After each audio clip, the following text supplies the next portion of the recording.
Good morning, everybody. At least good morning here in the East Coast of the United States. I'm good afternoon and good evening to some of you from other parts of the world. I'm Nick Burns. I'm Executive Director of the Aspen Security Forum. Really delighted to have such a big group here and delighted to have David Sanger and John Maggio join.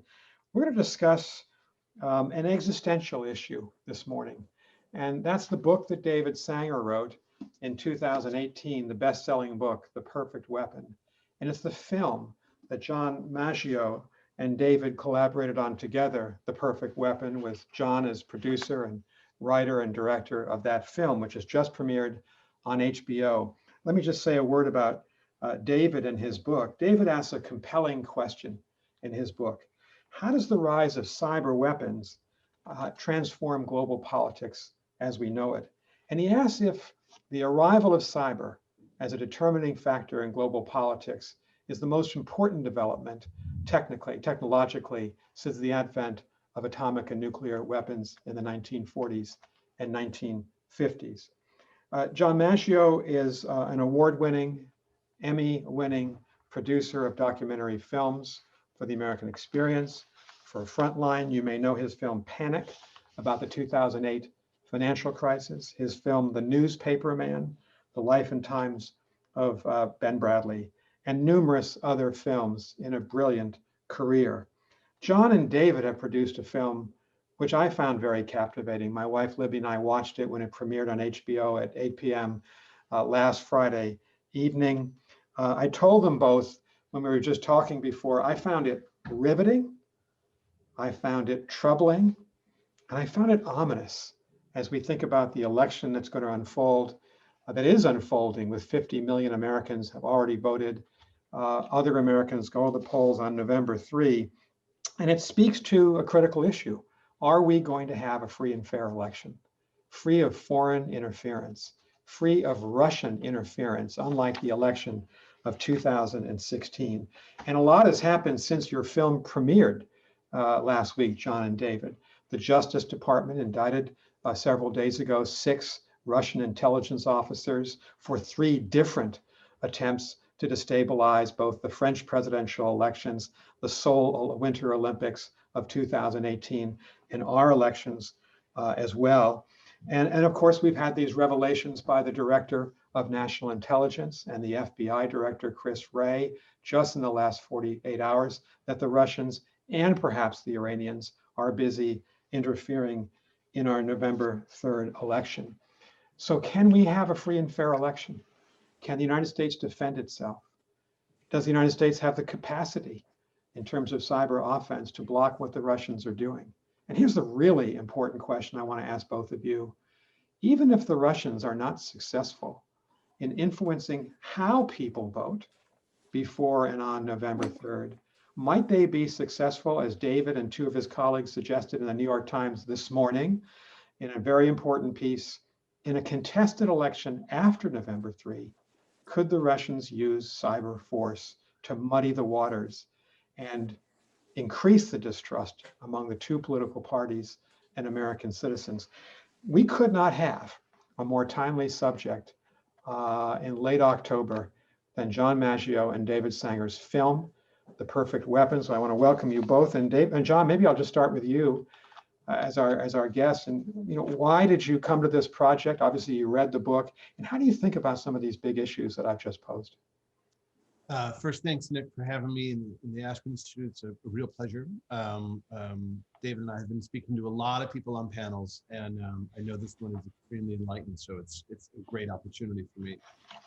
When I read David's book, it was brought to me by HBO. It was, like every film for me, it's like a blank slate. I was not doing much reporting on cyber issues. And so for me, what I, after reading the book and digesting, the unbelievable reporting that David's done, I asked myself, what could I bring to this?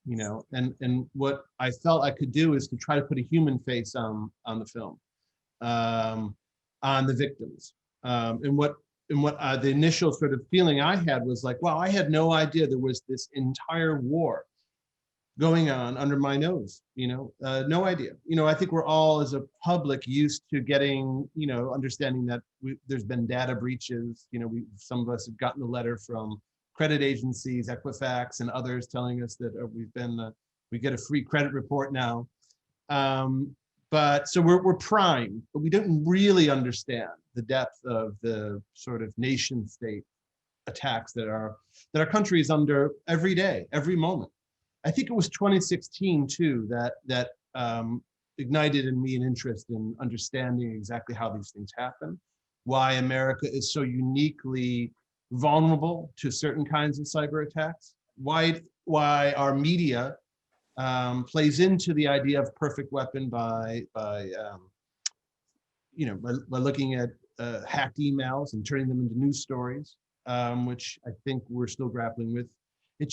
The book just raised so many issues for me that I just felt so compelled to try to figure out how to tell it and how to bring a human face to it. And it's something that David and I spent a lot of time talking about, and that was get the Podestas, go after the Seth Rogans, the people who were, when we look back at the sort of long arc of this war as it's happened, we see that those moments, the Sony hack, the Sanskrit, are important milestones in the war. They're escalations. And I thought that I could bring them all together and sort of show the audience how they're all maybe not connected in operationally, but in spirit. What did the Russians learn from the North Koreans in the Sony hack? They learned how powerful it could be, how much we would consume it and spit it back at people. So it's things like that that really interested me, and I hope we put it together in a compelling way. You did. I can testify to that. I'm going to watch the film again, in fact. David, if I can just pay you this compliment, David and I are close friends. You're the reporter, the journalist, the national security expert who's really brought this issue alive, and you're reporting for the New York Times for many years, well over a decade. And in your book, which we use liberally in all of our classes at Harvard Kennedy School, where you and I both teach, how worried are you, A, about the sophistication of the Russians to do real damage to our democracy, and B, do we have the capacity to block and to counterattack? Well, first, Nick, thanks for having me. It's great to be back with the Security Forum, even if we can't all be kicking around the Aspen campus. And particular thanks to your group who's all made this possible, and to John and his team at Arc Media, which produced this for HBO, because he had the unenviable task, Nick, of taking my journalistic prose here and the issues that we all like kicking around at the Security Forum and in our Harvard classes and all that, and actually turn it into a compelling story that's accessible to really a much broader audience. And, I've gotten a lot of emails recently from people saying, that it was a compelling, more like a thriller than a documentary and so forth. And that was all John's magic and the team around him. To your question, we have to accept the fact that cyber issues, which we used to think were sort of a sideline to our national security problems and to our defense problems and to our technology problems, are actually the central event. That we're not likely to see, fortunately, a nuclear war, and we have not, fortunately, seen large-scale conflict among the superpowers. But what we have seen is constant, almost daily, short of war level conflict underway.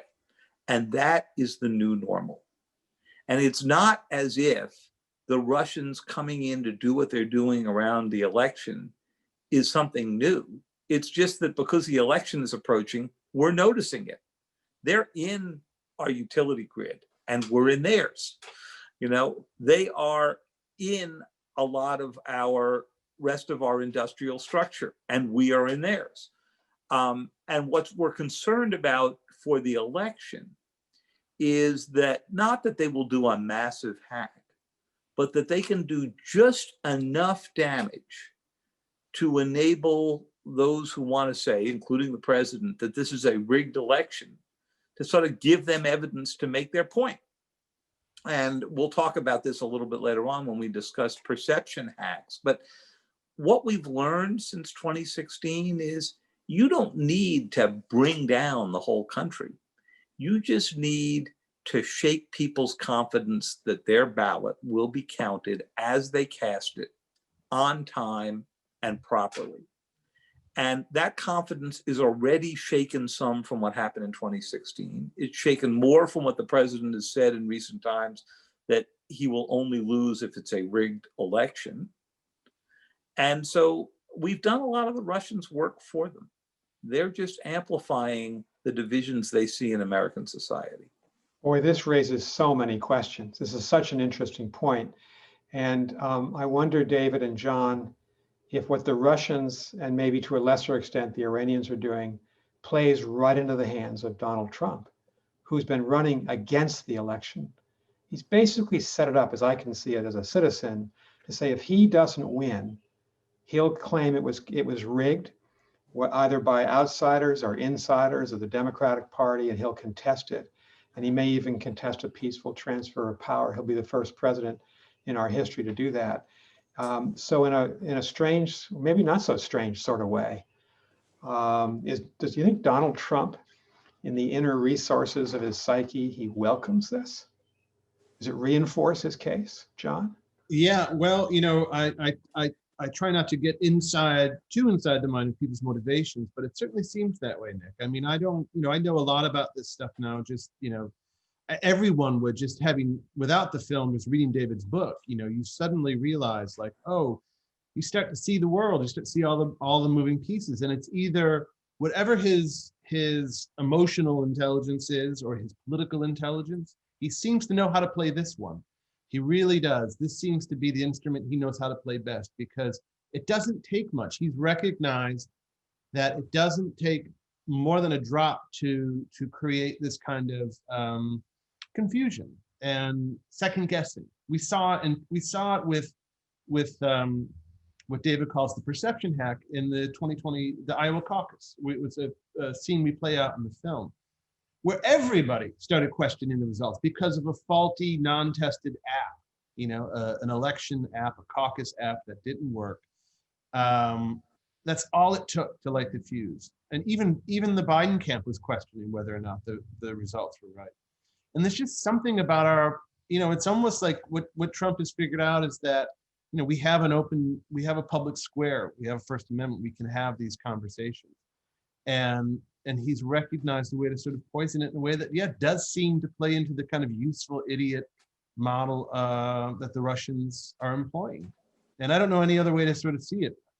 I think we'll get to what David reported on today, which was something that the former Undersecretary at DHS, Suzanne Spalding, told me when I interviewed her, that they're looking already at the way disinformation is being played about John Roberts in the Supreme Court. Is he too liberal? I mean, they're already eroding trust in the court that we're going to have to deal with. And Trump will jump on the bandwagon, no doubt. It's dangerous. David, if you reported in the New York Times, I'm not suggesting you should, but if you reported, does this play into Trump's strategy? I'm sure he will do what he's done before, and that's call you. He calls reporters. I know he's called David Sanger in the past. How would you answer that question? Well, he hasn't called lately, and his relationship with reporters these days seems a little bit testy based on the 60 Minutes experience, I would say. But one thing is clear out of all of this, which is that despite his denials, including in one of those calls, that Putin had anything to do with the 2016 election, what we're seeing now is the politicization of the intelligence about what's happening in the cybersphere, just as, and you'll remember this, Nick, from your time at the State Department, in the run-up to the Iraq War, we saw politicization, cherry picking of intelligence about whether Saddam Hussein had nuclear weapons. People were trying to create a justification. So we had the remarkable scene the other day of the director of national intelligence holding a press conference on a Tuesday evening at the FBI with the FBI director there to make the case, and I think he was legitimate in this, that the Iranians had a role in these emails that went out to people in Florida and in Alaska that basically said, we're the Proud Boys and we know where you're registered. And if you don't vote for Donald Trump, we're coming after you. And it was to create some kind of sense that that the right wing here was active. It doesn't look like these came from the Proud Boys. They may have done other things. It does look like the Iranians did it. And it doesn't look like it was a hack. It looks like they took advantage of publicly available information. So while the FBI director and the director of national intelligence made a big deal of this, they didn't spend very much time discussing new evidence that the Russians had sort of pre-positioned themselves in state and local governments, where the concern is that they could move laterally into election infrastructure over the next few days. And if you're the Russians and you're planning to do that, you wouldn't make the move until right around election day.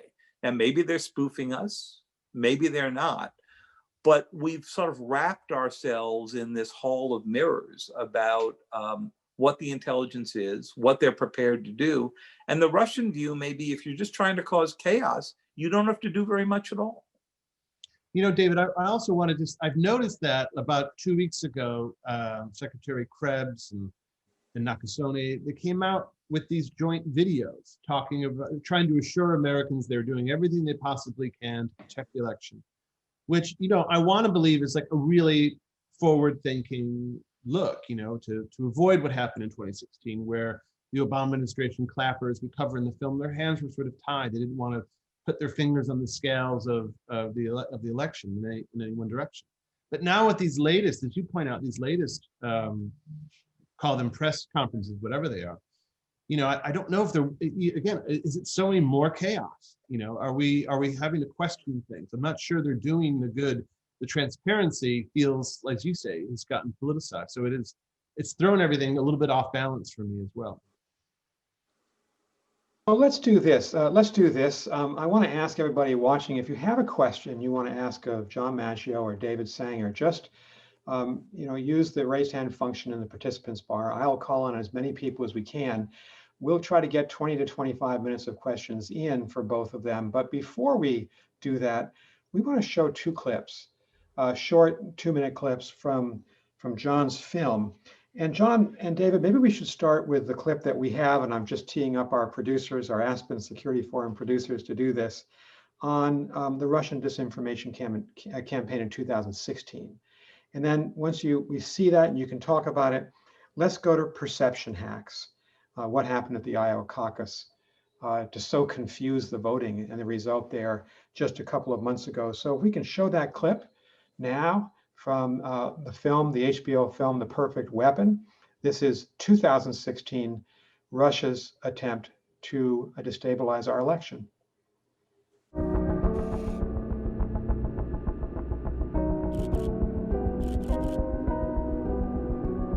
The Internet Research Agency, LLC, is basically a building in St. Petersburg with a bunch of trolls sitting there trying to drive divisions in US society. It's existed for years and years at this point, and they've done propaganda work in Russia, in Ukraine, and the like. The IRA specifically sent people to the United States to study the political sphere in the US and to understand what the pressure points were. So in 2016, they were creating these fake American personas and then running ads as political groups.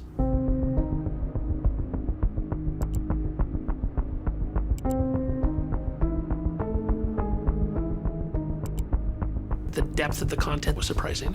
Our assumption was that all of this content would be on one side politically, but what they had done very effectively was find a friction point and then try to manipulate people on both sides. The number one topic was actually Black Lives Matter. They created a fake persona to pretend to be a pro-Black Lives Matter activist and to push narratives that both would maybe radicalize people who are supportive of Black Lives Matter, but also look radical to more moderate people who could say, like, oh, look at these people, you know, they're really nuts. They even, in a couple cases, tried to create protests where a pro-immigration group and an anti-immigration group protest one another by inviting people to events that were at the same time. Down with the racists! Down with the Nazis!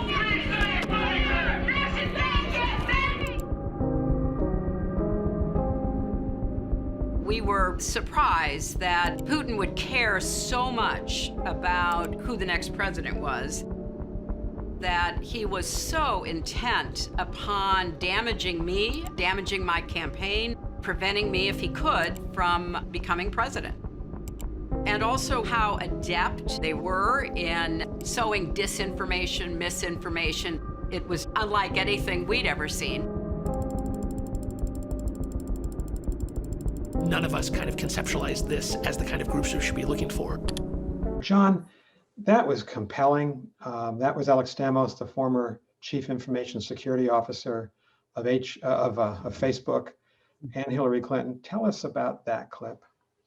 Yeah, I mean, for me, it was, again, as a storyteller, it's in the details. When you get into the granularity, we all knew about disinformation. Russians, we've known for a few years, and there's been different programs on it. I mean, Frontline's done work on it. There's been a lot of films, but there's always something about seeing, again, inside the bubble. Alex Stamos was charged with trying to figure this all out and unravel it. And even he is marveled at after, in 2017, when he started to piece it together, the forensics of understanding. It seems so quaint now, the term fake news and all of this stuff. It's so ingrained in us, but it's only been a few years since that vernacular has entered society. And so when we got Hillary too, it just felt like, again, putting a human face on it, wanting to hear from her, like, what was it like to be inside that bubble as this was happening?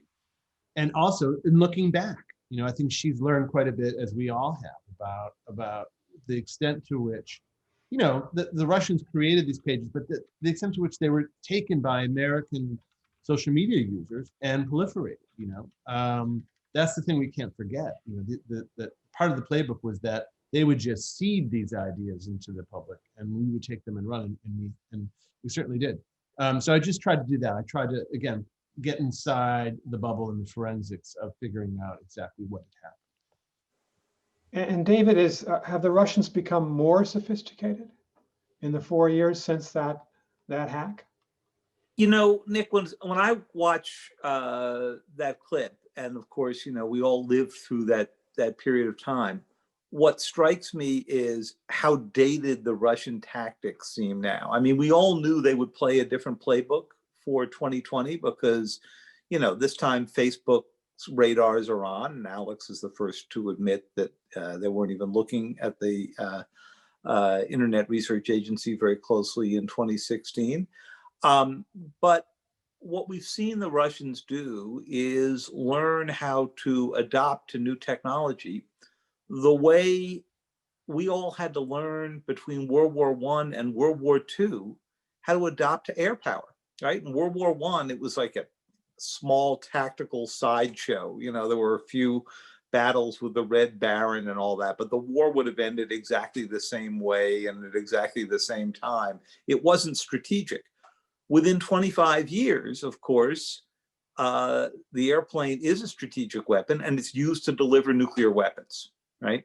And what we're seeing happen in cyber is the same progression, where in 2016, we were sort of just waking up to this. And by 2020, we discover that people have figured out full-blown strategies that could have strategic effects. And so what's different in 2020? Well, first of all, the people at the Internet Research Agency, they're not in that building anymore. They're all working from home like the rest of us. But their job's a lot easier, because they don't have to sit around and think about scenarios to set up like the one you saw where they're organizing protests. Instead, they're taking President Trump's declared statements on video that mail-in ballots will be fraudulent, and they are amplifying them through RT, through all of their other channels. And they figured out that it no longer will work to pretend to be Nick Burns's neighbor and set up a false persona, but instead to get this into the feeds and the minds of real Americans so that they are repeating it on Facebook because they can't be knocked off for inauthentic behavior, which is the Facebook argument for going to do this. They've moved a lot of their operations to servers in the United States because they know that the law in the United States prevents the NSA and US Cyber Command from operating inside the US. So for all kinds of good reasons, we don't want our intelligence agencies working inside the US. The Russians have figured out how to turn that to their advantage. So we're seeing very different tactics.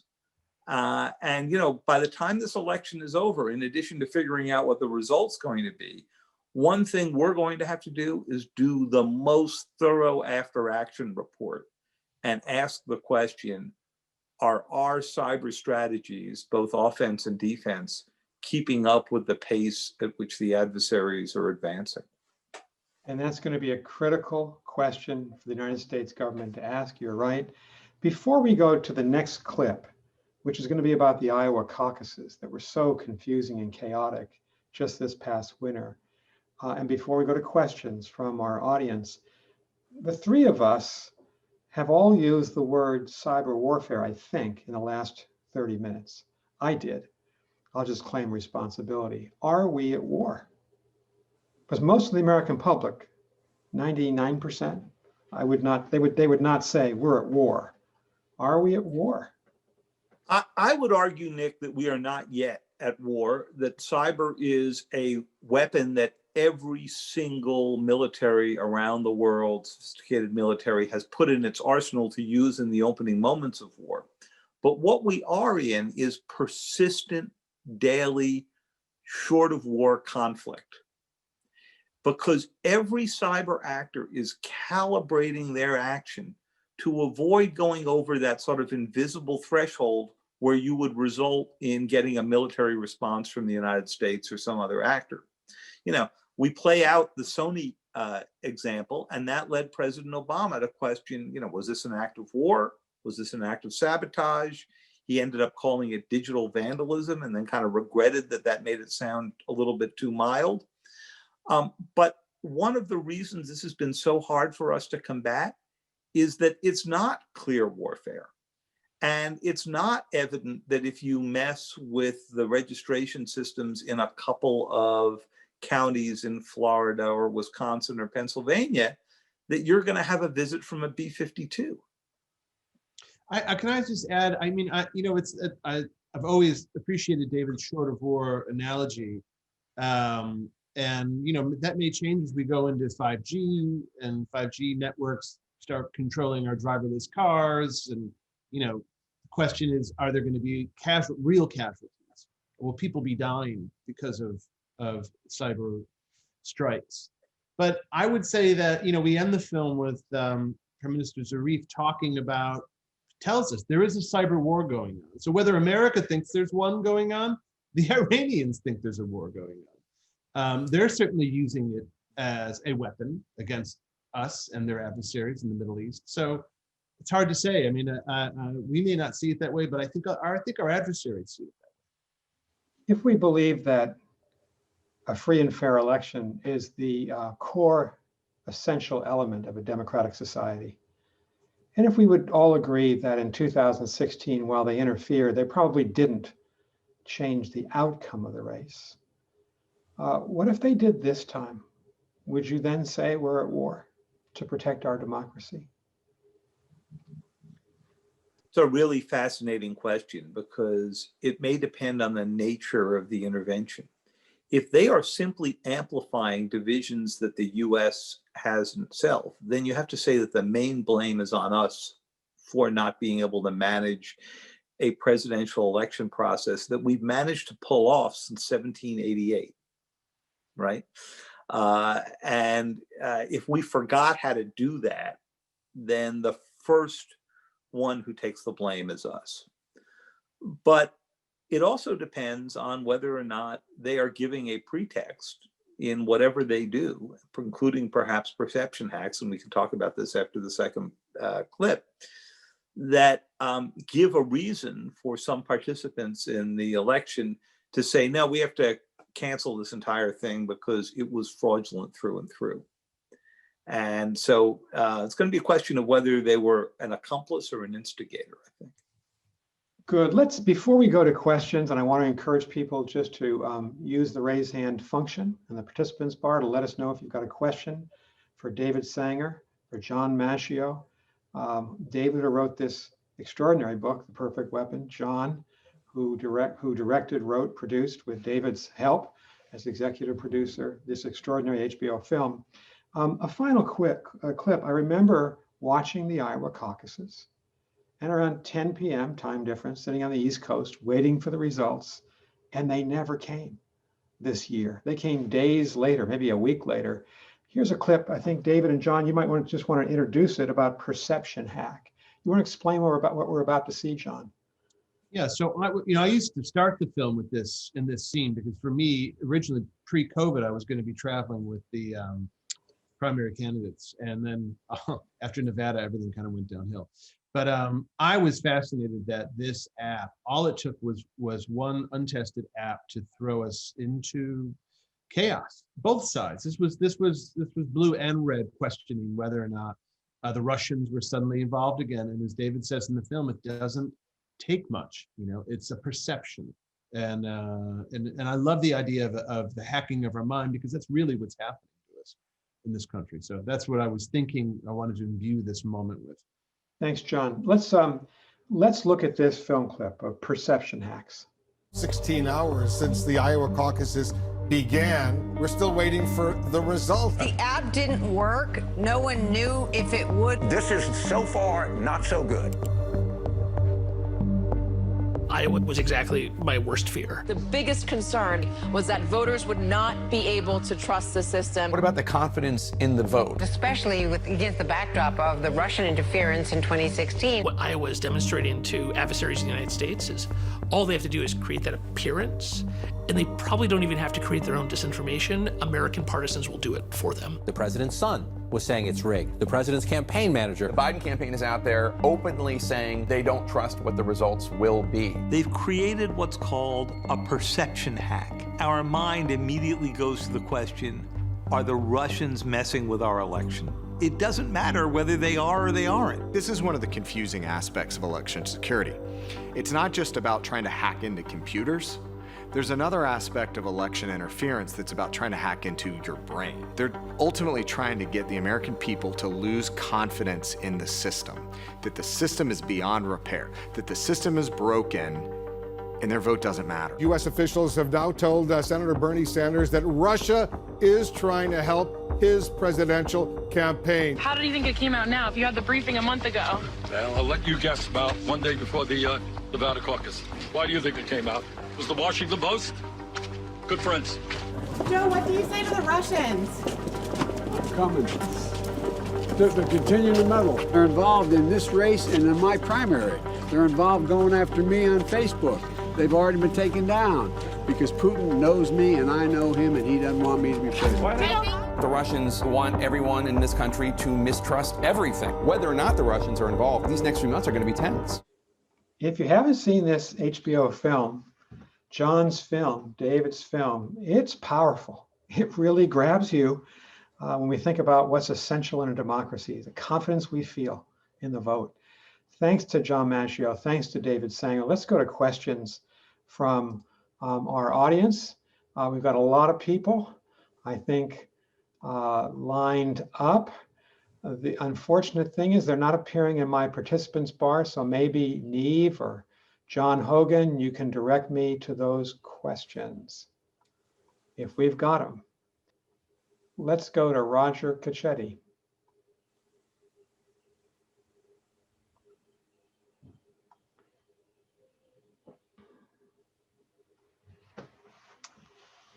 Can you hear me? Oh, there we go. Can you hear me?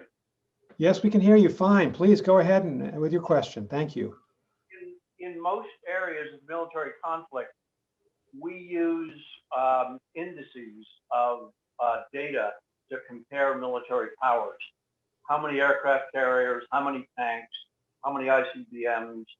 I wonder if anyone could address the question of how Russia compares with other countries in its ability to project military cyber offense. Obviously, they're not the only country. We've already discussed that, but how do they rank? How many ICBMs do they have compared to the other countries, and who are the other countries? Thank you. It's a really good question for David and for John. I mean, David, we normally think of Russia and China and North Korea and Iran as major cyber actors against the United States. How do you rate them? Who's number one? Well, I would say the United States, Britain, which is extraordinarily skillful and doesn't talk about it very much, quite good. China, obviously, quite good.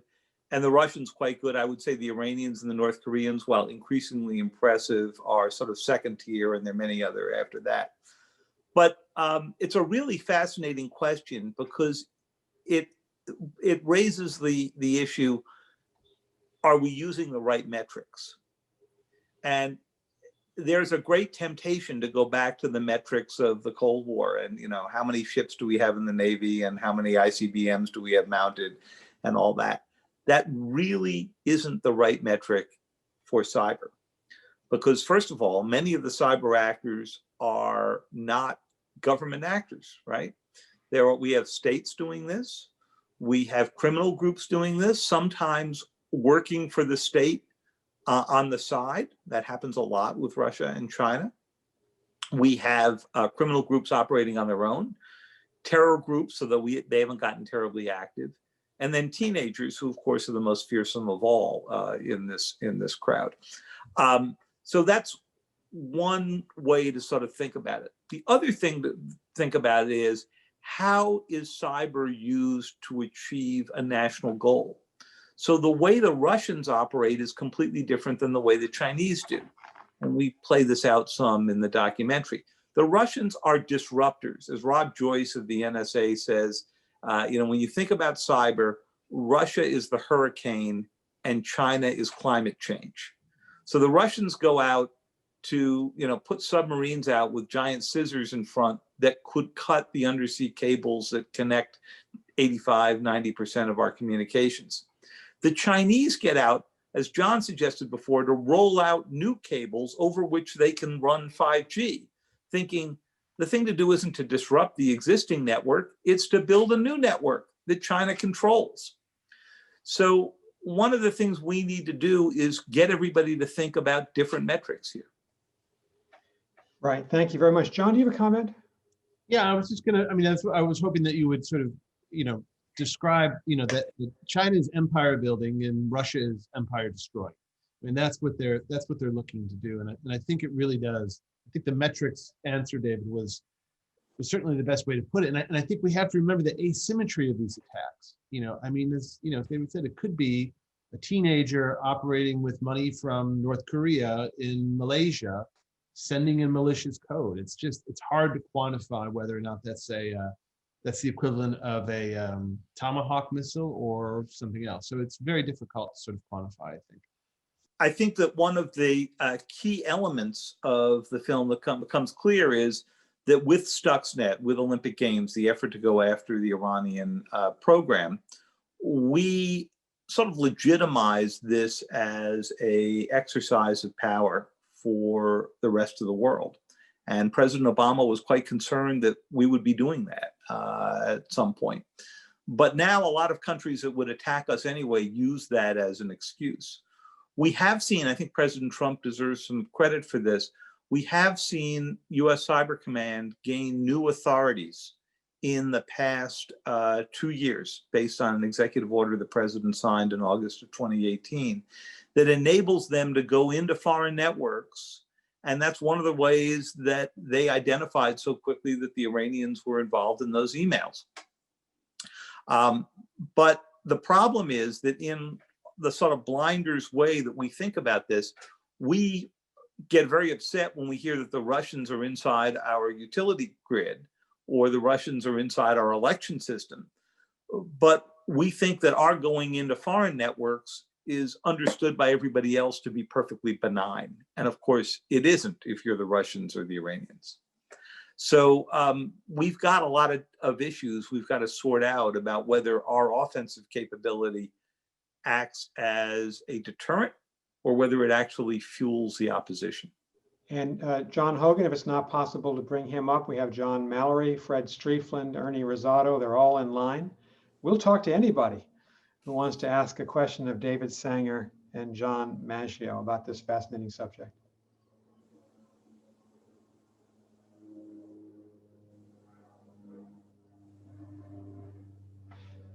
Here we go. Oh, there we go. Yes, Dr. Wallerwalker. John Mallory. Oh, it's John Mallory. Hi. Hello. Can you hear me? Yes, we can. I'm very happy to see the book and the movie, because for at least 15 years we've been trying to raise awareness, and the book and the movie do a very good job of it. But one of the issues I think we have is a lot of problem appreciation and not so much looking at solutions. We see deterrence being dragged out as a way to try to keep adversaries from attacking us. But the reality is that there's two key things involved here. Number one is the integrity of computer systems, and number two is the integrity of cognitive systems in society. So we need defense for those. And in the case of computer security, we have a public goods dilemma where there's essentially no penalty for a proliferating vulnerability. So I'd like to, ask our two authors in their studies, if they've looked at those questions of why we don't get around to raising computer security in a big way, and the technology is in fact there, and mostly it's sort of lock-in. If we look at the Solarium Commission, it wasn't allowed to look at the technical side of the problem. And then in terms of cognitive integrity, the Chinese always tell you, well, we have the Great Firewall and that protects us from these insidious democratic values. Whereas we have open and free speech here. And the Russians, of course, have taken advantage and are sort of feeding it to us, perhaps in an effort to get a negotiated agreement on these kinds of information operations. So I'd be interested in your thoughts on those issues and any thoughts you might have on the logic, say, of the Russians that do think that they're at war with us in the information space, or the Chinese. Thank you. John, before we get the answer to your question, I got to ask you, where are you? Oh, I'm lying. I'm actually at home. And the scene in the back is the restaurant on the top of the Aiguille du Midi. It's the fine dining one in France at 2,500 feet, and that would be the Grand Terrasse in the back there. Highly recommended if you ever find yourself in Chamonix. We can only dream post-pandemic to be able to travel again. Thanks for giving us that inspiration. David and John, that's a really good question. David, you seem to be coming into very clear. David, why don't you take a swing at that question? Sure. Well, it was good to see you, John, and I'm just sorry you weren't up at the restaurant there. It would have been a nice place to be doing this from. What we've learned on the defense side is that industries that recognize that the security of their systems are absolutely critical end up spending the money, but vast amounts of money, to keep it working. So, the banking sector, the financial sector, has spent hundreds of millions, billions of dollars to go do this. The utilities are a lot safer now. There's a reason we have not seen a hack that ran from Boston to Washington or Seattle to LA. But the fact of the matter is that most people and most businesses can't afford to go do that. And the attackers have figured out that the attack space is increasing dramatically. John mentioned before, your driverless car and so forth. Every one of those creates a new vulnerability. And so our national effort is kind of like our national healthcare effort. You need to figure out how to cover everybody, because if you don't cover everybody, you've allowed the attackers a way into the system.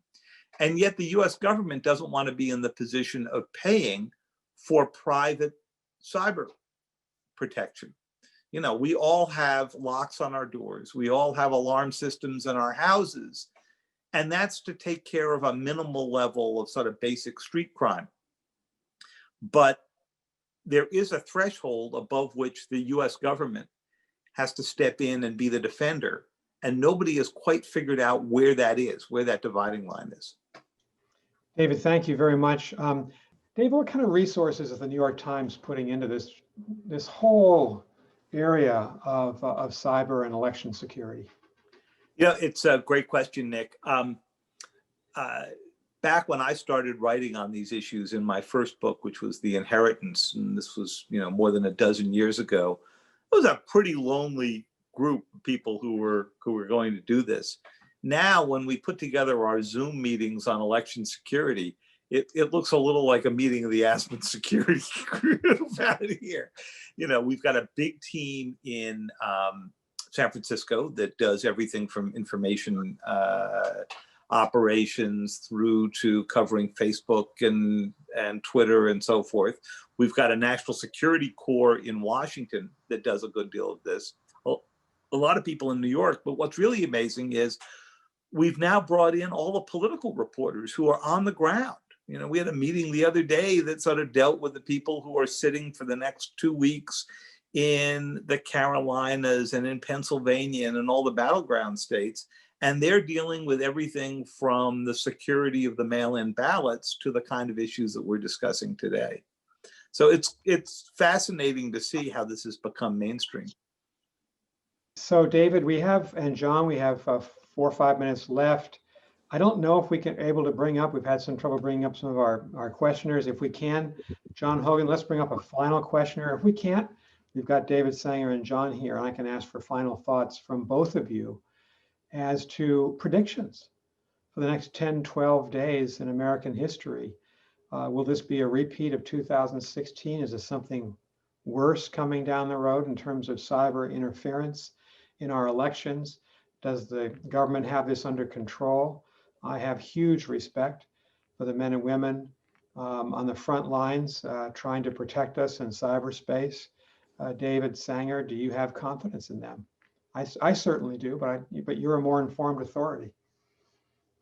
There are a great number of people who are working on this, and they are incredibly dedicated. I've been impressed with the Cyber Security and Infrastructure Agency that Chris Krebs runs. You saw him in that earlier clip. U.S. Cyber Command has become a full-fledged command of the U.S. military. As John frequently points out, when you go to dinner parties and you're boring people talking to them about the project, most of them don't know there is a U.S. Cyber Command, but it is huge and very active. The FBI has got a piece of this, and so does the Energy Department, because they're in charge of protecting the nuclear weapons fleet. But as with all things like this, the question is not whether we have the right people, but whether we're organizing them in the right way and whether we're prioritizing the right issues. And one of the big questions, Nick, is, we're all sensitive to the last thing that got hacked, right? So if we were having this conversation 5 years ago, it would all have been about the electric grid. And now it's all about the elections. And there are other elements of our infrastructure that obviously are enormously vulnerable, particularly because we're adding so much infrastructure. So the question is, can we systematize this as we become, as society, more and more dependent on these technologies? And boy, as we have discovered in the COVID and post-COVID age, the more we're spread out and working from afar, the more this becomes critical. Okay, John, I hope you're still with us, John Maggio. Can you hear me? I'm now just We can hear you now. Yeah, loud and clear. Thank you. John, we've had some difficulty just trying to bring our speakers up onto the platform. I apologize to them, Don Shapiro, Fred Strieflin. But John Maggio, final thoughts from you? Yeah, I was, I want to build on what David was saying. I'm happy to see a more from the administration, from the federal side of things, a conversation, press conferences, a little bit of transparency about what they're seeing. I think that's positive. I fear, like David, that it's going to get politicized and muddy the waters rather than help clear them a bit. I feel for the poll workers in each state, we don't have a federalized election. Each state kind of controls it. And these are people who I've heard it described, you're as like a town sheriff going up against the entire Red Army. And so I think there's a lot of pressure on them. But I'm hopeful that our kind of fragmented system remains protected in its own way. It's not a high value target. It's about the perception hack. That's the thing that concerns me most, to be honest with you. We won't know. We won't be able to do the forensics till after the election. That's what sort of, if you were to ask me what keeps me up at night is the president. All he has to do is delegitimize the election if he doesn't like the way it goes, and that's what should worry most of us. I wish I could have ended it on a more hopeful note, but that's kind of where my head's at the moment. Well, John, thank you. You've made a very effective film. I think it's a civic contribution to our democracy to watch your film and to understand what's at stake in safeguarding this precious national right that we have to vote, and to make sure and to know that that vote is secure. One of the lasting images, and it's an audio one for me, from you today is this high noon version or drama of American diplomacy. You said a town, it's like these election officials, these great people on the front lines are like the town sheriff going up against the Red Army. You can think of Gary Cooper at high noon. That is, that's dramatic. David Sanger, I think we should give you wrote the book. You're a member of the Aspen Strategy Group. We should give you the last word. Well, my only last word is one of thanks to you, Nick. It's the strategy group, the Security Forum, which, when the Security Forum started, it was primarily about counterterrorism issues.